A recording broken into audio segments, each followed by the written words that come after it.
고린도후서 1장 1절에서 11절까지 고린도후서 1장 1절에서 11절까지 우리 함께 교독을 하도록 하겠습니다. 제가 1절을 읽으면 형님들이 2절을 읽고 해서 11절까지 읽도록 하겠습니다. 하나님의 뜻으로 말미암아 그리스도 예수의 사도된 바울과 형제 디모데는 고린도에 있는 하나님의 교회와 또 온 아가야에 있는 모든 성도에게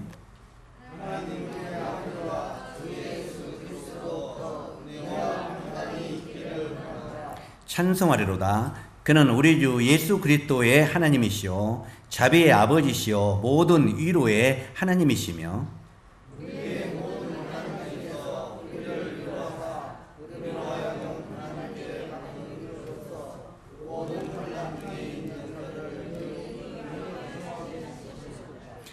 그리스도의 고난이 우리에게 넘친 것 같이 우리가 받는 위로도 그리스도로 말미암아 넘치는도다.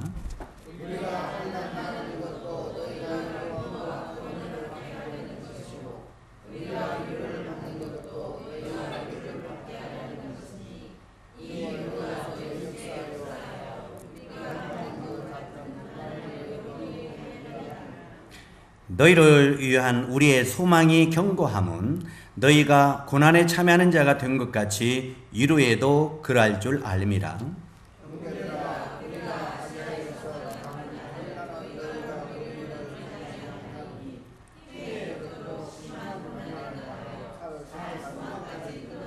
우리는 우리 자신이 사형 선고를 받은 줄 알았으니 이는 우리로 자기를 의지하지 말고 오직 죽은 자를 다시 살리시는 하나님만 의지하게 하심이라.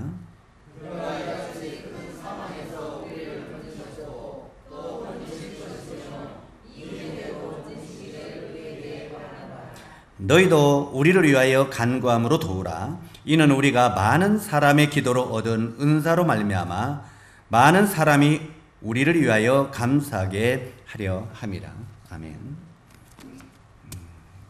오늘 교재는 환난을 통한 위로라 하는 제목으로 교재를 나누도록 하겠습니다. 자, 오늘 이제 서론은 그만하고 오늘 본문은 우리가 이제 이 고린도후서 1장 1절로 11절까지 말씀을 읽었는데 오늘 이 말씀의 제목은 환난을 통한 위로라. 환난을 통한 위로. 이런 제목으로 교재를 하기를 원합니다. 사람들이 이 세상을 살다가 고난이나 때때로는 그 시련, 역경 이런 것들이 없이 살아간다면 굉장히 행복할 것이라고 생각을 합니다. 그래 안 그래요? 우리가 이 세상을 살면서 고난도 없고 때때로는 시련도 없고 때때로는 역경도 없고 이런 것들이 없이 살아가면 우리는 참 행복한 사람 아니겠나 이렇게 생각을 합니다. 그러나 만약 이런 것들이 우리 삶 속에서 없다면 오늘날 과학이나 의학이나 예술이나 이런 것들이 더 이상 진보, 발전이 없을 것입니다. 또 우리의 신앙도 발전이 없을 것입니다. 실제로 우리가 이 삶 속에서 여러 가지 환난이 우리에게 닥칠 때, 또 우리가 감당하지 못할 어려움이 우리들에게 닥칠 때 나 자신도 모르게 우리는 더욱더 믿음의 진보가 우리들에게 오는 것입니다. 우리가 잘 아는 대로 우리가 이 찬송가를 쭉 보면은 그 송명희 그 시인 아시죠? 그 완전히 그 뇌성마비로 완전히 그냥 그 사람 같지 않은 사람. 이 송명희가 그분이 이제 그 뇌성마비로 태어나서 정말 모든 것이 불구가 되고 그랬을 때 항상 그는 그것 때문에 자기 자신의 출생을 저주하며 살았답니다. 나면서부터 뇌성마비로 17년간이나 자기의 출생을 저주하고 하나님을 증오하면서 또 부모를 원망하면서 그렇게 살았답니다. 엄마한테는 왜 원망했겠습니까? 왜 나를 낳느냐고 했겠죠. 하나님에게는 뭐라고 원망했겠습니까?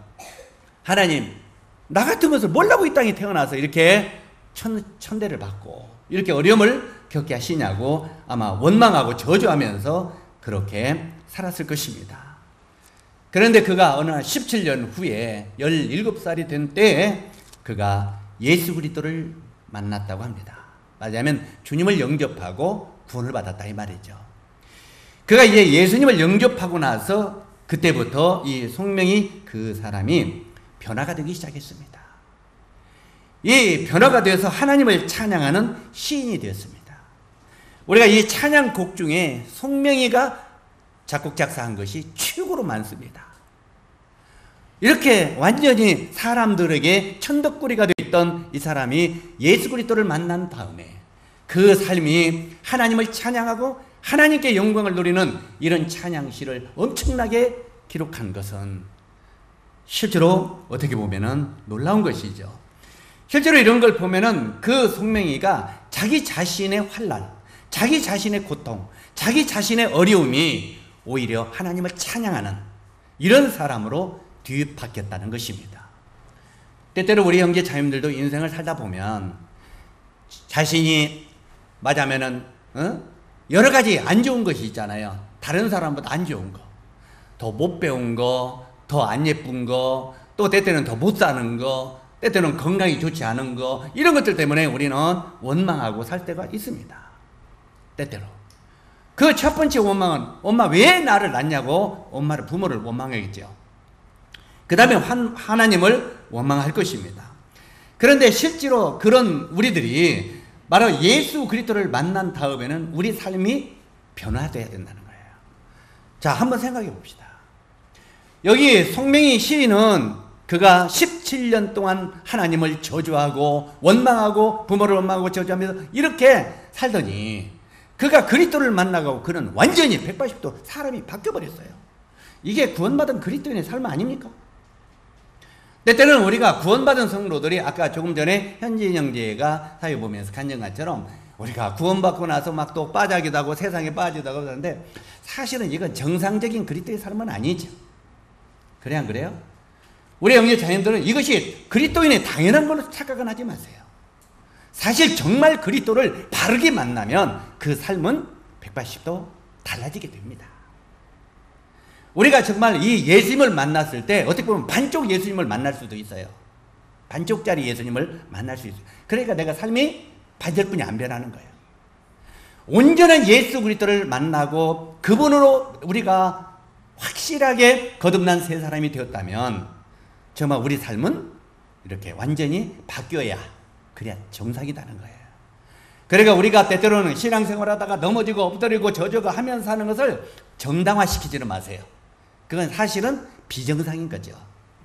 뭔 말인지 이해가십니까? 부담이 좀 됩니까? 이건 비정상이고 완전히 바뀌어서 살아가는 것이 정상이라고 말해요.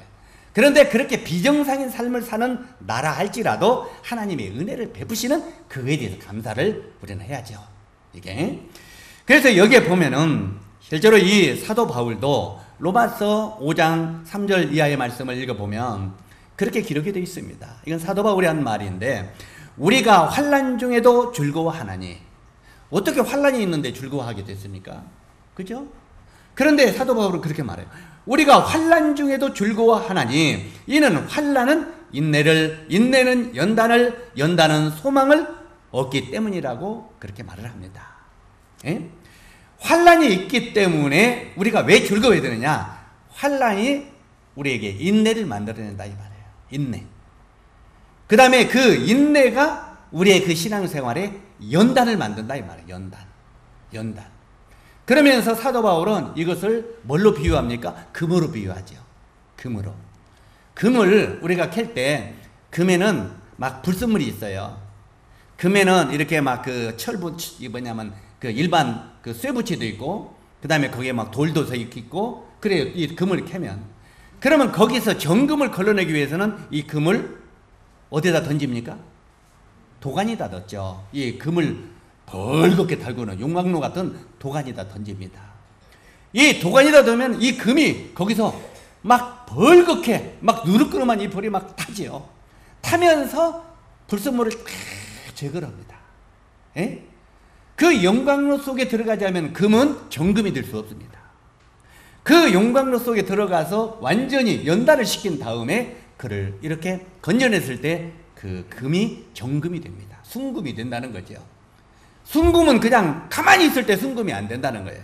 그래서 여기에 보면은 사도 바울은 인내는 연단을 시키는 거다.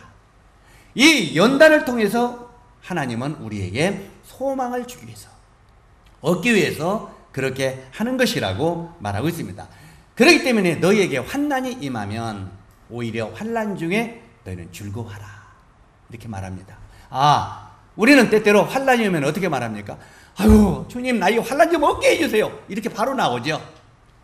그러나 이것은 정상적으로 신앙의 진보를 구하는 삶이 아니라는 겁니다. 내게 환난이 오면 하나님, 내가 왜 이런 환난을 나에게 허락하셨습니까? 이를 통해서 내가 어떤 것을 배우기를 원하십니까? 내가 어떻게 정금으로 하나님 앞에 서기를 원하십니까? 내가 이 환난과 어려움을 통해서 하나님 앞에 정금으로 나타나기를 원합니다. 이렇게 우리는 주님 앞에 구해야 된다는 말입니다. 실제로 다시 말해서 우리에게 찾아오는 모든 고난들은 우리가 괴로움으로만 생각하지 말라는 거예요. 에? 실제로 이 고난들을 괴로움으로만 생각하지 말고 하나님의 사랑의 표시로 받아들이라는 뜻입니다. 좀 힘이 들지만 우리 형제 자매들에게 여러 가지 어려운 환난이 오면은 이 환난을 하나님의 나를 지금 사랑하기 때문에, 나를 지금 훈련시켜서 연단시켜서 하나님 앞에 더 굳건하게 세우려고 하시는구나, 이렇게 이 환난을 받아들이라는 것입니다. 자, 그렇다면 하나님은 어떤 하나님이십니까? 우리가 먼저 하나님을 알아야죠. 우리가 이 성경을 읽다 보면은 성경에 우리가 하나님을 알자, 힘써 하나님을 알자, 이런 말이 많이 나와요, 안 나와요? 그리고 너는 하나님을 아는 지식에서 자라가라, 이런 말도 많이 나오죠. 그래서 우리가 이 하나님이 어떤 분인가를 알아가는 것은 굉장히 중요합니다. 우리 형제 자매들이 하나님이 어떤 분인지 아십니까? 우리는 안다고 생각합니다. 그러나 그건 착각입니다. 내가 정말 하나님을 자세히 알게 되면 시험 가운데서도 우리가 승리할 수 있습니다. 그런데 그 하나님을 우리가 잘 알지 못하기 때문에 시험에 오면 팍 꺼져버리는 겁니다. 뭔 말인지 이해가죠? 우리는 하나님을 아는 것 같지만 모릅니다. 우리가 하나님을 아는 것은 한 가지 요건이 있어요. 지옥 갈 영혼, 내 영혼을 위하여 십자가에서 구속하셔서 나를 구원해 주신 거, 그래서 나를 하늘나라에 계신 거, 요것만 알죠. 이거 주님만 아는 것은 어떻게 보면 1000분의 1, 10,000분의 1이나 하나님을 아는 것입니다. 적어도 우리가 그 하나님을 점점 알아갈수록 우리의 신앙의 삶은 뒤바뀐다고 하는 말이죠. 그래서 이제 하나님이 어떤 하나님인가를 알아야 되는데, 첫 번째, 오늘 이제 이 말씀에서 핵심을 보게 되면 제목이 환난을 통한 위로니까 하나님은 위로의 하나님이시다, 이렇게 말하고 있습니다. 하나님이 어떤 하나님이시라고요? 위로의 하나님이시다. 우리가 여기 조금 전에 읽었던 3절을 한번 보세요. 3절에 뭐라고 했습니까? 찬송하리로다. 그는 우리 주 예수 그리스도의 하나님이시오, 자비의 아버지시오, 모든 위로의 하나님이시오. 자, 모든 무엇의 하나님이요? 위로의 하나님이시다. 자, 우리가요, 이 성경을 지금 조금 전에 읽었던 고린도후서 1장 1절에서 11절까지 보면요, 이 짤막한 내용 속에 위로라고 하는 단어가 10번이나 기록되어 있습니다. 몇 번이 되어 있다고요? 10번. 위로라는 말이 이 11절까지 10번이나 기록되어 있어요. 그렇기 때문에 이 고린도후서 1장 1절에서 11절까지는 전체가 거의 위로의 하나님으로 도배가 되어 있다, 이런 말입니다. 하나님은 위로의 하나님이시다 하고요. 자, 다시 반복합니다. 우리 주 예수 그리스도의 하나님이시오, 자비의 아버지시오, 모든 위로의 하나님이시다. 그래서 우리 형제 자매님들은 마음속에 하나님은 진짜 위로하시는 하나님이시구나, 이걸 먼저 마음속에 깊이 새기시기 바랍니다. 하나님은 위로의 하나님이시기 때문에 고난은 불행한 것이 아니라 고난을 통해 유익과 위로를 주시는 분이시라는 것을 우리가 알아야 된다, 이렇게 말하고 있습니다. 자, 하나님은 위로의 하나님이신데, 우리가 이제 그 구약에 저쪽 위로 보면 호세아서가 나오죠. 이 호세아서는 저는 이제 참 굉장히 그 하나님이 얼마나 위로의 하나님이신가 호세아를 통해서 보면 많이 배우게 되는데, 호세아서 5장 15절에 보니까 거기에 이런 말씀이 기록이 되어 있습니다. 저희가 고난받을 때 나를 간절히 구하여 이르기를. 자, 저희가 고난받을 때 간절히 구하여 이르기를. 우리 형제자님들이 고난이 안 오면은 우리 하나님께 정말 엎드려 간절히 기도합니까? 안 합니까? 기도 잘 안 쳐. 고난이 오는데 무슨 기도를 합니까? 그러나 실제로 이 고난이 찾아오게 되면 우리는 주님 앞에 더욱더 엎드리게 되죠. 그래서 저희가 고난받을 때 나를 간절히 구하여 이르기를, 이 말씀을 볼 때 사람들은 고난을 받아야 사람들은 하나님을 간절히 찾는다는 것입니다. 그 다음에 두 번째 야고보서 5장 13절에 보니까 뭐라고 기록이 되냐면 너희 중에 고난당하는 자가 있느냐? 저는 기도할 것이요. 자, 어떤 자가 있느냐? 고난당하는 자가 있느냐? 저는 기도할 것이요. 고난을 당해야 사람들은 기도하게 된다는 것입니다. 계속 반복해서. 그 다음에 세 번째 야고보서 1장 3절에 보니까 또 거기는 너희 믿음의 시련이 인내를 만들어내는 줄을 너희가 알미라. 여기 보면 고난을 통해서 인내를 우리는 배우게 된다고 거듭 말하고 있는 것입니다. 그 다음에 네 번째 데살로니가전서 1장 6절에 보니까 너희는 많은 환난 가운데서 성령의 기쁨으로 도를 받아 우리 주를 본받은 자가 되었으니, 이렇게 되어 있어요. 다시 말해서 고난을 통해서 주님을 본받아 닮아가게 된다는 것입니다. 우리 주님이 고난을 받아서 우리에게 생명을 주셨잖아요.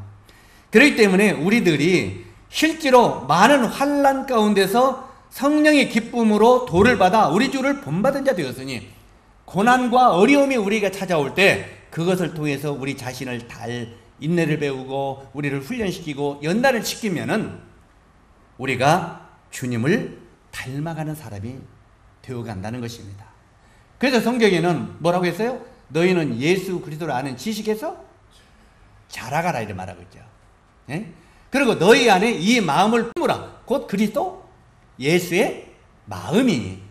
그러면서 이 주님의 마음을 품고 점점 그분을 닮아가라고 말합니다. 부부간에도요, 처음에는 남남이 만나죠. 그죠? 우리 윤순점 자매님, 지금은 이제 그래도 조금 서방님 아시죠? 처음에는 아마 사사건건 아마 모를 거예요. 왜 이렇게 내 생각과 다른지. 그런데 살다가 보니까 미운정 고운정이 들어가면서 점점 알아져 가죠. 그러니까 나중에는 뭐라고 합니까? 야, 이제 애들에게, 야, 이놈들아, 너가 아버지를 그렇게 모르냐? 아버지 성격이 급하잖아. 죄송합니다. 성격이 급하잖아. 그러니까 그러다가 아빠가 또 뒤끝이 없잖아. 빨리빨리 풀어지잖아. 그러니까 너희들이 참을 때 딱 참어. 그러면 누가요? 엄마는 알아요, 몰라요? 알죠. 그런데 아들들은요, 얼마 관계가 안 됐기 때문에 잘 모른다, 이 말이야. 그러니까 너희 아버지도 아직도 모르냐? 하고 뭐라고 하잖아요. 오래 살다 보면 알아간다는 거예요. 알아간다는 말은 그 속에는 뭔 말이에요? 닮아간다는 말이에요. 나중에는요, 부부가 이상하니 성격도 닮아가고 하는 행동도 닮아갑니다. 왜? 자꾸 맞추다 보면 그렇게 되어가요. 마찬가지로 우리가 그리스도를 자꾸 흉내내다 보면은 누구를 닮아가요? 그리스도를 닮아간다는 말이에요. 그래서 제가 요즘에 문자를 계속 보내는데 문자 속에 그 내용이 한번 잘 마음속에 생각해야 될 것이 뭐냐면, 우리는 때때로 우리가 주님을 배우고 주님을 닮아가려면 성경을 읽고 말씀을 읽고 기도하십시오. 어젠가 그젠가 그런 문자 한번 보냈어요. 말씀을 읽고 기도하십시오. 그거 보냈죠? 근데 그 다음에 뭐라고 했어요? 말씀하고 기도만 하면 우리가 닮아가고 변해져 갑니까? 아닙니다 그랬죠. 어떻게 하라고 했어요? 그 말씀에 순종하고자 하는 마음을 가집시오. 실제로 우리들은 성경을 많이 알면서 주님과 교제한다고 생각해요. 아닙니다. 성경을 읽고 기도했으면요, 성경을 읽어서 나에게 가르친 말씀을, 주여, 제가 이 말씀을 순종하고 싶습니다. 순종하고 싶습니다. 그리고 순종하고 싶습니다만 하다 보면 또 끝납니다. 어떻게 해야 됩니까? 주님, 내일부터 이 말씀에 어떻게? 순종하겠습니다. 이랬을 때 그 삶이 변합니다. 뭔 말인지 이해가죠? 순종하고 싶습니다. 우리는 때때로 주님 닮아가고 싶습니다. 주님 기도하고 싶습니다. 주님 이렇게 살고 싶습니다. 오늘도 내일도 1년 뒤에도 10년 뒤에도 이렇게 살고 싶습니다. 그리고 끝나는 거예요. 그러면 닮아가지는 않는 것입니다. 어떻게 해야 돼요? 주님 내일부터 그 말씀에 지키고 싶습니다. 또 내일부터 그 말씀을 순종하겠습니다. 결단입니다. 한번 따라서 해야 돼요. 신앙은 의지의 결단이다. 결단이 없는 신앙은 진보가 없습니다. 그래서 하나님이 그렇게 하시면 그 말씀을 지키고자 하는 마음을 가져야 돼요. 그리고 지키고자 하는 마음만 갖지 말고 지켜야 됩니다. 그러면 내 자신이 점점 누구를 닮아간다고요? 주님을 닮아간다고 합니다. 이해 가시죠? 그래서 우리 삶 속에 때때로는 실수가 있을 수 있어요. 실수가 있고 했을 때 주님 이렇게 안 하게 도와주십시오 하지 말고 주님 내일부터는 이것을 안 하겠습니다. 제가 그 안 할 수 있도록 나를 지켜주십시오.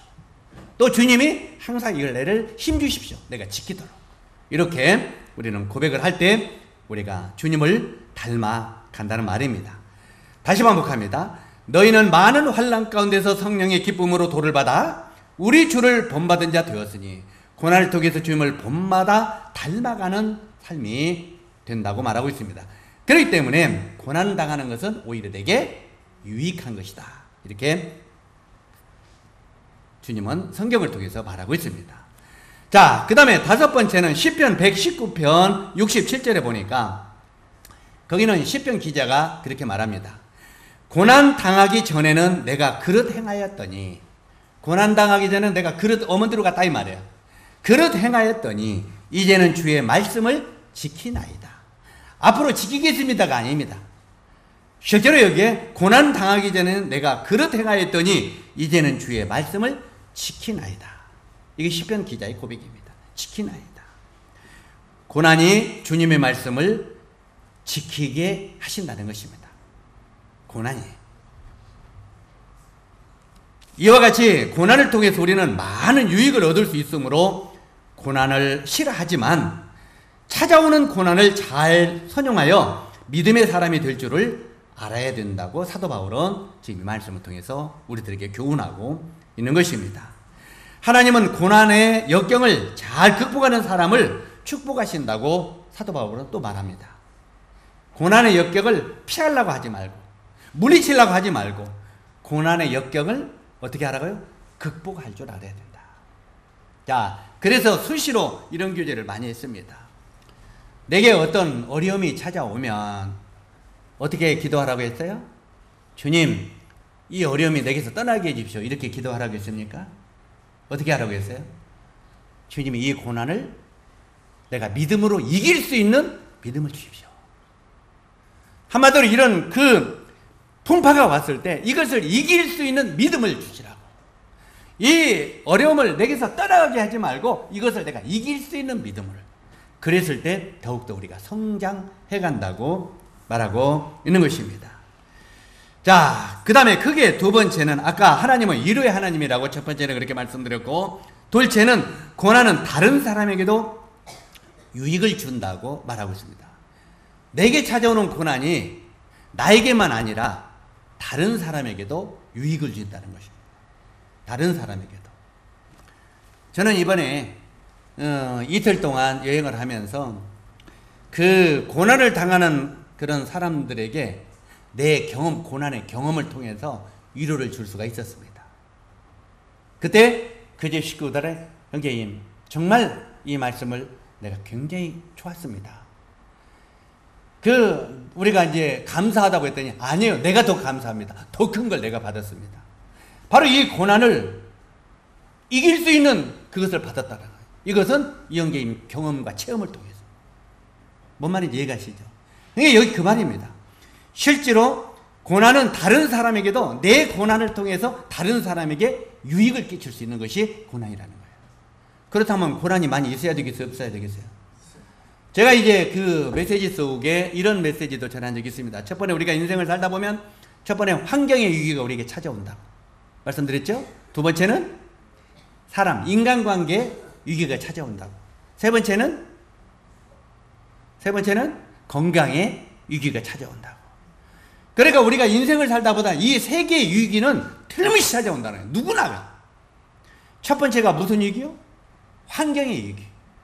그런데 그 환경의 위기를 저도 인생을 얼마 안 살았지만 그 인생 속에 수없이 경험을 했어요.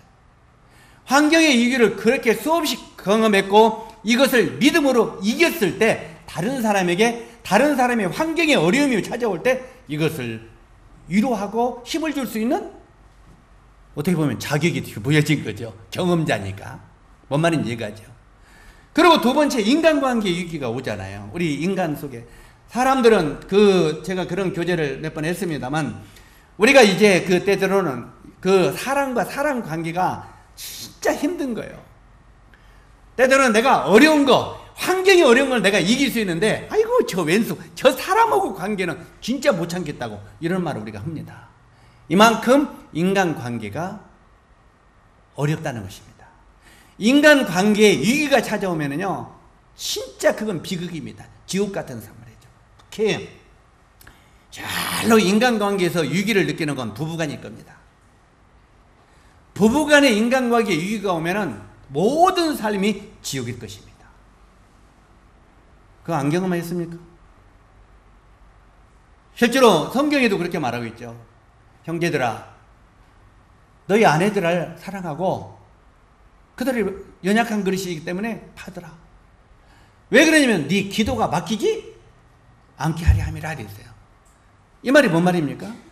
부부간의 관계가 어려워지면 형제들은 모든 게 막혀버린다는 거예요. 우리 자매님들도 이건 굉장히 배워야 됩니다. 오늘 아침에 제가 이제 부부간의 문제, 형제들아, 자매들아, 먼저 자매들아, 그 말씀 보셨죠? 그런데 처음에 자매님들은 답이 안 와요. 아멘, 답이 안 와. 나중에 맞는지 어쩌는지 모르지만, 전국에 제가 이제 그 일꾼들이나 이 사역자들이나 이런 사람들께도 많이 보내거든요. 그리고 이제 아마 제가 이제 엠마오 같은데 이런 데 보내면은 그 전체 보내는 사람이 1000명이 넘을 겁니다. 그런데 다 보는데 남자 일꾼들은 아멘 아멘 아멘 아멘 그냥 아멘 아멘 막 보내와요. 남자들은 왜? 아내들아 너희 남편에게 순종하라 했기 때문에 남자들은 아멘 아멘 아멘 아멘. 그러니까 자매들은 어때요? 헤이 우리만 선정해? 오늘도 아침에도 딱 그래. 오늘 그 어떤 자매님이 형제님 형제님들이 주님이 그리스도께서 교회를 자기 목숨처럼 내어주신 것처럼 교회를 사랑하라고, 예? 아내를 사랑하라고 했지 않냐고. 그러니까 형제가 먼저 사랑해야지 그 자매 형제가 순종하죠. 이래 나와요. 이 자매님들이 먼저 나오는 말이더만. 그랬을 때 그 자매님들한테 그런 이야기를 했어요. 오늘 아침에 보낸 것이 뭐였습니까? 오늘 창조의 원리, 교회 창조의 질서, 교회 질서, 가정의 질서가 무너지는 시대다. 실제로 그러면서 오늘 아침에 그런 교제를 했습니다. 우리가 아담과 하와를 보자. 먼저는 이 선악과를 따먹지 말라는 소리를 하나님이 아담에게만 가르쳤습니다.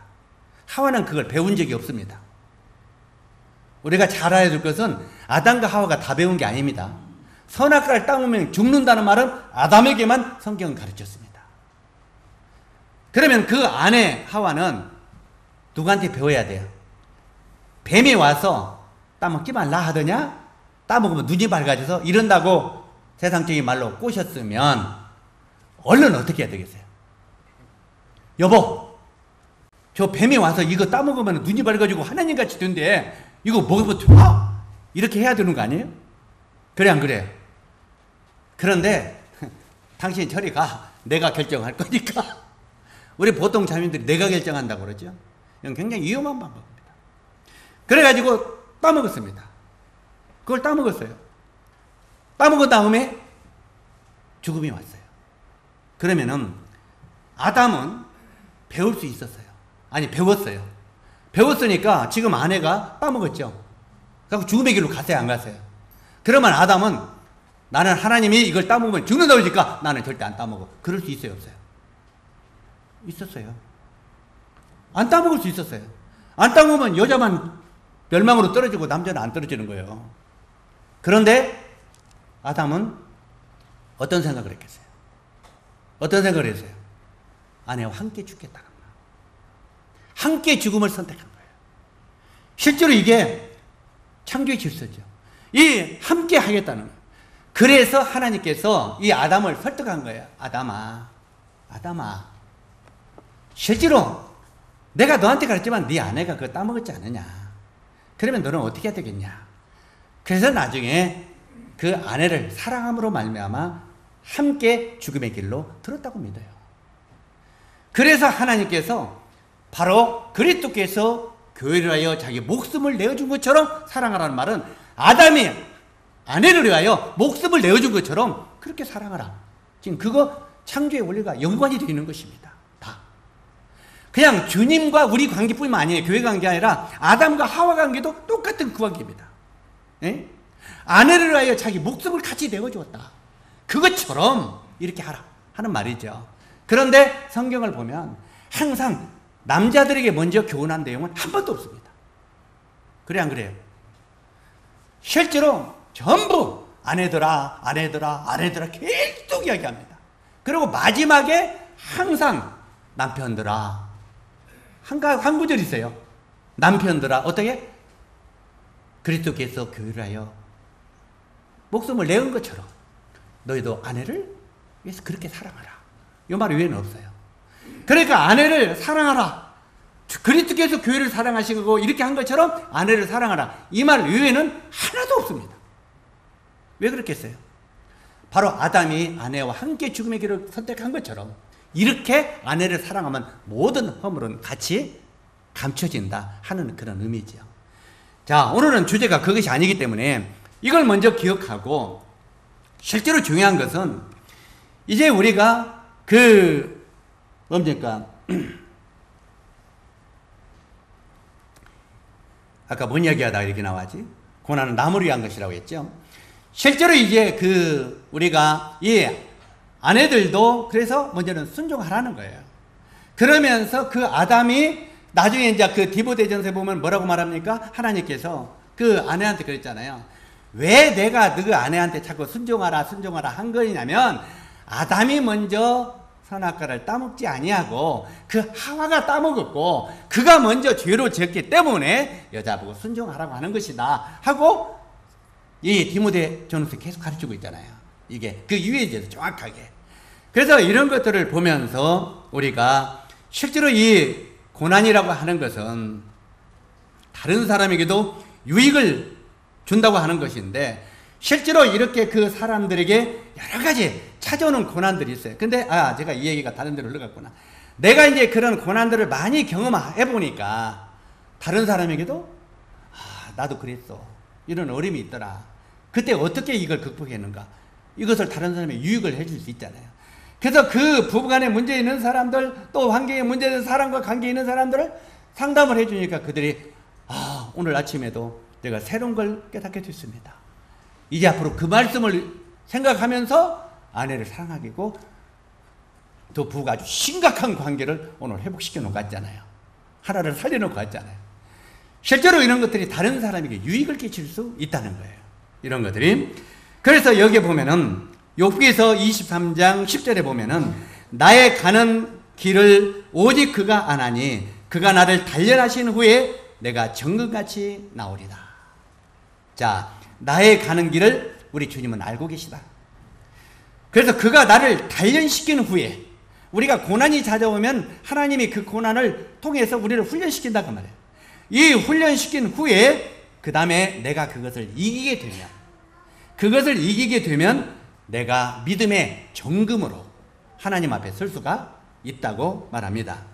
그리고 에베소서 5장 2절에 보니까 그는 우리를 위하여 자신을 버리사 향기로운 제물과 생척으로 하나님께 드리셨느니라. 그러면 우리 주님이 우리를 위하여 자신을 버리사 향기로운 제물과 생축으로 하나님께 드렸느니라. 바로 우리 주님도 그 고난을 통해서 우리들에게 유익을 줬다는 거예요. 우리 주님이 십자가에 고난이 없다면 우리에게 유익이 없잖아요. 그러나 그 주님이 그 고난을 통해서 우리들에게 유익을 준 것처럼 우리 형제 자매들에게도 어떤 고난과 어려움이 찾아오면 이것을 회피하려고 하지 말라고 말해요. 그것을 믿음으로 잘 극복해 나가면 그걸 통해서 다른 사람에게 뭘 해줄 수 있어요? 유익을 줄 수 있어요. 자, 우리 아마 윤자매님이 이제 막 그 영감님하고 계속 싸웠어. 근데 싸워봐야 유익이 없어. 그래서 나중에 이제 싸움을 안 싸우는 비법을 배웠어. 자, 내가 지금 이런 이야기 했잖아요. 요거 하다가 다시 이렇게 하면 안 싸운다고. 어? 그 비법을 배웠으면은 그때 배우니까 아하, 아이고 이렇게 하더니 이렇게 비법을 배우고 이렇게 순종하고 이 길을 결정을 했더니 그 다음부터 싸움이 안 왔다.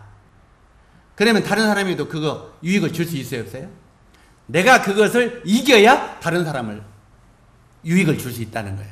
근데 내가 그걸 이기지 못했어. 늙은 만절까지 싸워. 늙은 만절까지. 그럼 다른 사람이 유익을 줄 수 있어요, 없어요? 다시 말해서 우리 부님이 계속 지금까지도 끝까지 싸운다면 다른 사람에게 말을 그 자격이 있어요, 없어요? 부부간에 싸운다면 어이 그냥 우리도 싸우니까 너도 싸워. 그 말뿐이 못해주지가 않아요. 우리가 이랬는데 이렇게 하니까 이게 유익이 되더라. 바로 내 고난을 통해서 다른 사람에게 유익을 줄 수 있다 이 말입니다. 여기까지 설명해도 뭔 말인지 알겠죠? 이렇게 환난을 경험하게 되면 다른 사람에게 유익을 준다는 것입니다. 다른 사람을 이해하게 되고 또 다른 사람에게 긍휼과 사랑을 베풀 수 있게 된다고 성경은 말하고 있습니다. 그 다음에 마지막으로 세 번째, 고난은 하나님만 의뢰하게 한다는 것입니다. 고난이 올 때 우리는 하나님만 의뢰하게 한다는 것입니다. 9절에 보세요. 우리 마음에 사형 선고를 받은 줄을 알았으니 이는 우리로 자기를 의뢰하지 말고 오직 죽은 자를 다시 살리시는 하나님만 의뢰하게 하심이라. 이렇게 고난을 당하면 기도하게 되고 하나님만 전적으로 의뢰하게 된다는 것입니다. 연약한 성도라 할지라도 그가 무릎을 꿇고 간절히 기도하면 하나님의 능력을 체험하게 된다는 것입니다. 우리 형제 자녀들이요, 나는 어리니까, 나는 젊으니까, 나는 뭐 아직 그렇게 하지 마세요. 우리가 어린아이라 할지라도 정말 하나님을 의뢰하고 그분 앞에 무릎을 꿇으면요, 그분은 우리들에게 기적을 행하시고 우리에게 모든 갈 길을 주신다고 약속을 했습니다. 우리가 연약한 성도라 할지라도 그가 무릎을 꿇고 하나님 앞에 간절히 기도한다면 하나님은 분명히 그 사람들에게 능력을 체험하게 할 것이라고 하는 것을 믿으시기 바랍니다. 그 다음에 역대하 16장 9절에 보니까 여호와의 눈은 온 땅을 두루 감찰하사 진심으로 자기에게 향하는 자를 위하여 능력을 베푸시나니, 이렇게 되어 있어요. 다시 반복합니다. 여호와의 눈이 누구를 향하여? 온 땅을 두루 감찰하사. 항상 여호와는요, 그분은 능력이시기 때문에 그냥 우리가 이렇게 있는다고 우리를 안 보시는 분이 아니에요. 온 땅에 있는 우리를 두루두루 다 보고 계시다는 거예요. 지금 아마 제가 이렇게 교제하는 이것도 지금 보고 계실 겁니다. 우리가 하는 걸 모두 두루두루 감찰하신다는 거예요. 그리고 전심으로 자기를 향하는 자들을 위하여. 여기 보면 그냥 자기를 향하는 자들을 이렇게 말하지 않습니다. 전심으로. 우리에게 어떤 어려움이 올 때 마음을 정말 다 기울여서 그분을 의뢰하십시오. 실제로 전심으로 그분을 향하여 기도하는 자를 하나님께서는 능력을 베푸신다는 거예요. 그들에게 기적을 베푸신다 하는 말입니다. 그래서 우리가 때때로는요, 진심으로 기도하는 법을 배우십시오. 정말 온몸을 다해요. 주님을 온전히 신뢰하고, 그러면 주님은 틀림없이 그 기도를 들으시고 응답하십니다. 때때로는 내가 이렇게 왜 기도했는데도 주님이 안 응답을 해주시는 거야, 그럴 수도 있어요. 근데 그것은 솔직히 말해요, 내가 이렇게 기도하는 데가 아니라 네가 전심으로 나를 의뢰하지 않는다, 주님은 그렇게 말하는 거예요. 우리가 먼저 응답이 안 오는 것은 내가 전심으로 전심으로라는 말은 진실하게 말해요. 진실하게 그분 앞에 엎드려 기도하면 그분은 능력을 베푸신다고 말하고 있습니다.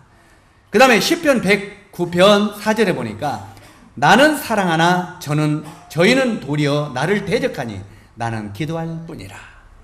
참 이거 참 좋은 말이에요. 아주 우리가 힘있는 위로와의 말이죠. 다시 반복합니다. 나는 사랑하나 저희는 도리어 나를 대적하니. 때때로 우리들은 원수를 사랑할 수도 있어요.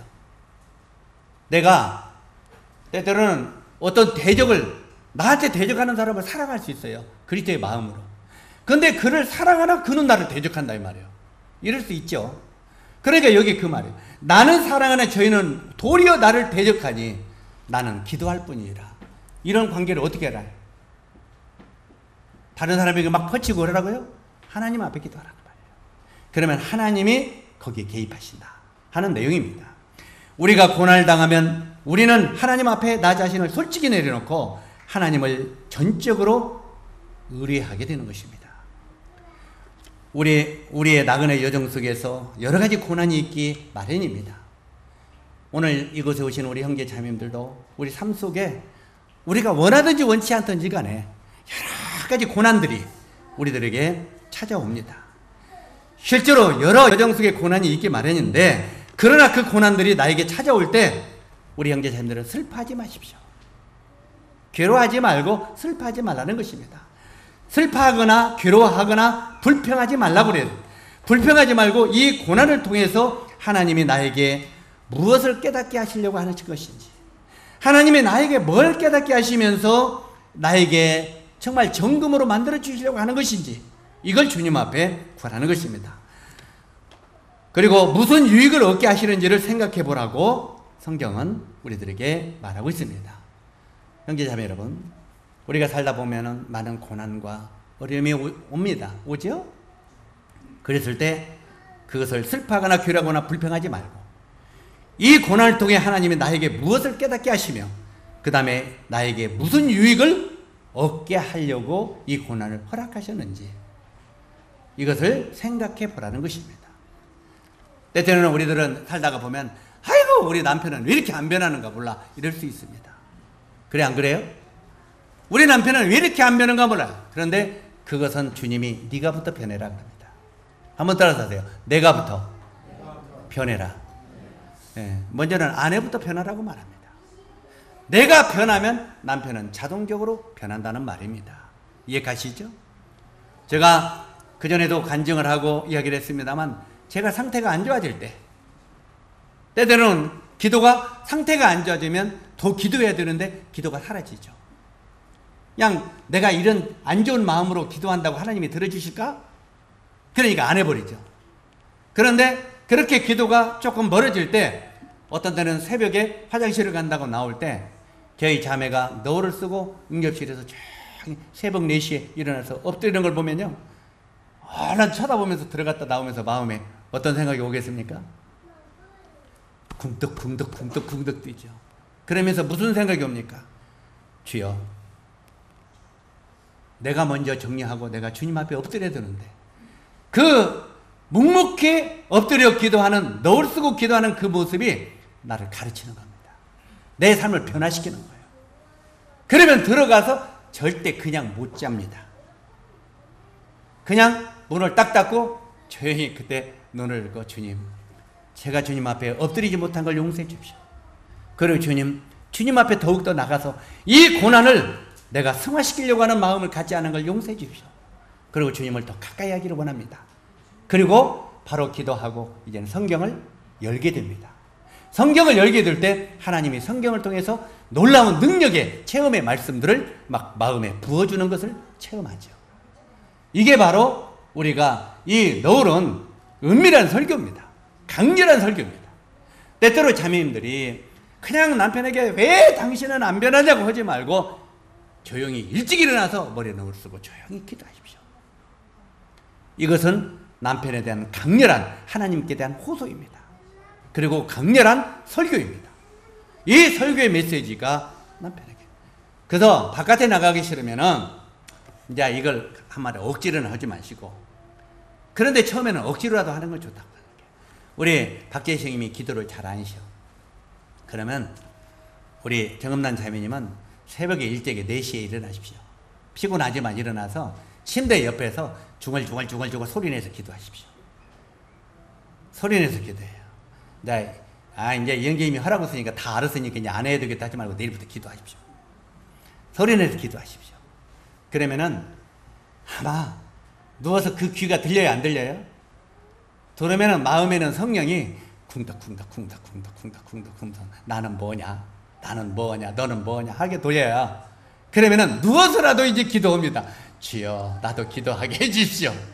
이렇게 하는 거예요. 뭔 말인지 이해가십니까? 그냥 당신은 왜, 당신은 왜, 당신은 왜 그러지 마십시오. 이것은 싸움이 있을 뿐입니다. 적어도 그를 위하여 강렬하게 설교하십시오. 그건 너울을 쓰고 기도하라는 겁니다. 실제로 이렇게 우리가 어려움이 찾아올 때 나에게 정말 슬퍼하거나 괴로워하지 말고 불평하지 말고 하나님이 이것을 나를 통해서 깨닫게 하시는 걸 깨닫고 내가 그것을 행동으로 옮기면 변화가 온다는 것입니다. 사도 바울은 실제로 자기에게 찾아오는 고난을 하나님의 뜻인 것을 깨닫고 오히려 그 고난을 기뻐했다고 말하고 있습니다. 자기에게 찾아온 고난을 이게 하나님의 뜻이구나, 이걸 깨닫고 나고 환난이 온 것에 대해서 오히려 기뻐하고 기뻐했다, 이렇게 말하고 있습니다. 이렇게 나에게 고난이 찾아올 때 하나님 앞에서 겸손히 기도함으로 주님으로부터 오는 능력과 위로의 축복을 누리는 성도들이 되기를 원하는 것이 바로 사도 바울이 여기다 성경을 기록한 목적입니다. 이해 가시죠? 그래서 여기에 하나님은 위로의 하나님이신데 실제로 이런 위로를 우리가 받고 그 다음에 하나님과 더욱더 가까이 나아가서 능력을 자꾸 체험하는 그런 성도들이 되기를 주님의 이름으로 기원합니다. 이 말씀을 기억하면서 기도하고 마치도록 하겠습니다.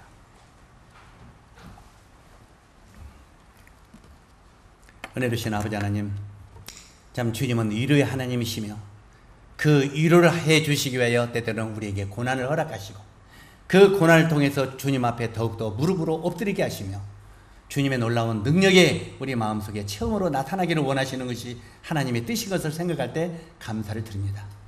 참 이 금이 정금이 되기 위해서는 도가니에서 정말 녹는 고난이 있어야 되는 것처럼 우리가 그리스도의 사람이 되기 위해서 이 고난이라는 엄청난 환난이 우리 삶을 지배함으로 말미암아 이것을 우리가 믿음으로 승리했을 때 내가 정금으로 나올 수 있다는 것을 알려주신 주님께 감사를 드립니다. 바로 이 위로의 하나님을 통해서 우리가 이제 신앙에 한 걸음 더 진보되는 저희들이 되도록 도와주시기를 원합니다. 예수님의 귀하신 이름으로 아버지 하나님께 기도드립니다. 아멘.